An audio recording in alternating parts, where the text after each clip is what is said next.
When a tank is exposed to sustained heat, such as from a fire, the liquid within the tank is forced to boil or vaporize, resulting in increased pressure in the tank.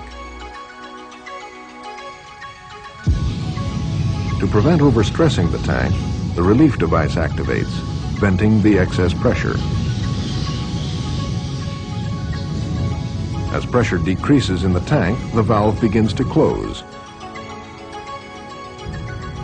With continued heating, pressure again builds, causing the relief valve to reopen.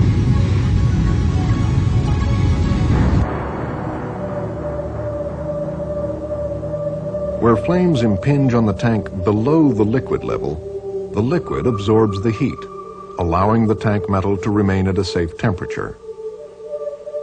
With continued relief valve operation, the liquid level drops, exposing a greater area of the tank to the effects of heating.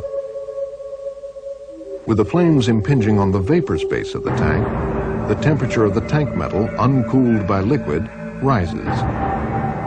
At some point, due to the vapor pressure from within, the tank metal begins to weaken, stretch, and eventually tear.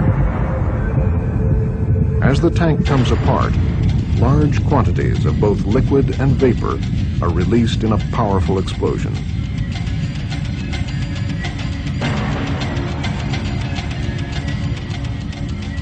The heat radiated is sufficient to ignite combustibles and cause burns great distances from the explosion.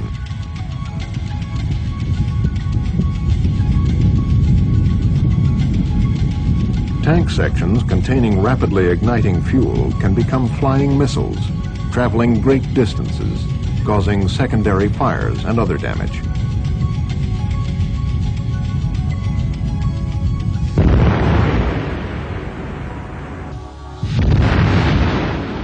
It all happens quickly and with little warning.